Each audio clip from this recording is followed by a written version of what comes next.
Bonjour à tous. Ce soir, petit exercice de l'oral d'HEC. C'est l'exercice sans préparation, qui est le suivant. Donc déterminer une suite xn de variables aléatoires, chacune prenant deux valeurs, telle que la suite xn converge en probabilité vers la variable nulle, mais telle que laisse son espérance converge vers 1, mais que sa variance diverge vers plus l'infini.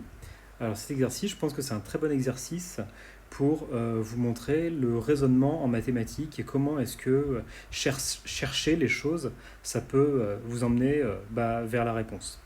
Alors, la première fois que j'ai vu cet exercice, je me suis dit que j'allais prendre un espace de probabilité, enfin pardon, un support, une variable aléatoire xn de support 0, 1, et que j'allais dire que la probabilité que xn soit égale à 0, ça allait être p puissance n, et la probabilité que x soit égal à 1, ça allait être 1 moins p puissance n. Donc en fait, là, je viens de dire que xn suivent des lois de Bernoulli de paramètres p puissance n avec pn qui appartient à 0,1.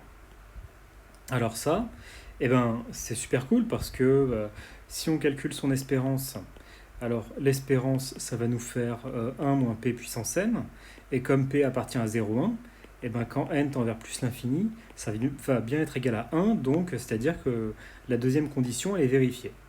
Ensuite, c'est super aussi parce qu'on vous dit que xn doit converger vers la variable nulle, en probabilité.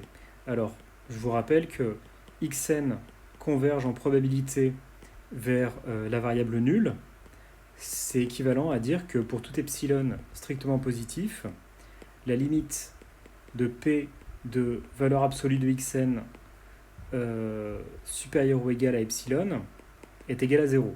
Donc ici, on a décidé de prendre une variable qui va comme support 0,1. Donc en fait, cette variable elle est tout le temps positive, donc on n'a pas besoin des valeurs absolues. Et ça, c'est super cool aussi parce que c'est quoi la probabilité que xn soit supérieur ou égal à epsilon si epsilon elle est strictement positive? C'est la proba que xn soit égal à 1. Donc ça, vous avez 1 moins p puissance n. Et ça vous fait tendre, quand n tend vers plus l'infini, ça vous fait tendre vers 1. Ah, problème, on n'a pas le truc du dessus. Donc on voit que cet exemple, il marche pas. Et de toute manière, si ça avait marché, on pourrait peut-être trouver un exemple qui marche. Par exemple, est-ce que j'en ai en tête? Non, je vais pas en avoir en tête malheureusement. Mais si on avait calculé la variance, la variance, elle aurait pas tendu vers plus l'infini non plus. Alors en fait, l'astuce ici, ça va être de prendre un support qui va être lui-même variable. C'est-à-dire qu'on va prendre une variable aléatoire qui peut prendre que deux valeurs, les valeurs 0 et n. Et vous prenez que la proba d'avoir xn égale 0, c'est égal à 1 moins 1 sur n, et la proba que xn soit égal à n, c'est égal à 1 sur n. Ça, vous allez voir que l'espérance de xn, ça va être n fois 1 sur n, c'est-à-dire 1. Donc, on a une condition qui est vérifiée. De plus, la proba que xn, valeur absolue, soit plus grand que epsilon, pour tout epsilon strictement positif, ça c'est la proba que xn soit supérieur ou égal à epsilon. Pareil, même remarque que tout à l'heure, les valeurs absolues servent à rien. Et ça c'est la proba que xn soit égal à n. Et ça on a dit que c'était 1 sur n. Et quand on fait tendre n vers plus l'infini, puisque n'oubliez pas que la convergence en proba, c'est quand même de calculer une limite. Alors, je ne l'ai pas précisé, mais c'est évidemment une limite quand n tend vers plus l'infini. Et ça va converger vers 0. Donc, votre deuxième condition ici, elle est bonne encore. Et maintenant, on va avoir la variance. Alors, la variance de xn, ça va être l'espérance de xn carré moins l'espérance de xn au carré. Ça, c'est la formule de Koenig-Eurens. Alors, ça vous donne quoi? Ça vous donne, alors que je dise pas de bêtises, tac tac tac tac tac, ça vous donne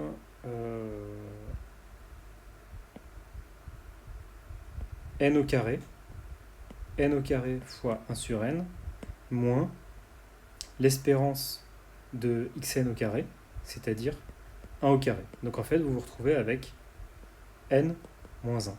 Et ça, c'est super parce que quand n tend vers plus l'infini, eh bien, ça tend bien vers plus l'infini. Donc, en prenant cette variable aléatoire-là, x qui varie, cette suite de variables aléatoires, x de oméga 0n, telle que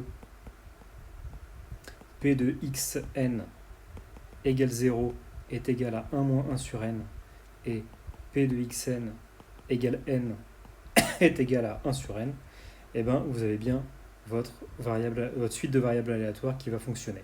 Donc ici, vraiment, le résultat dont il faut se rappeler, c'est que pour trouver une variance infinie, il faut prendre un truc dont le support, il faut prendre un support qui lui-même va varier en fonction de n. Si vous prenez un support fini, type 0,1, AB ou tout ce que vous voulez, ça ne va pas marcher. Voilà, j'espère que c'est plus clair.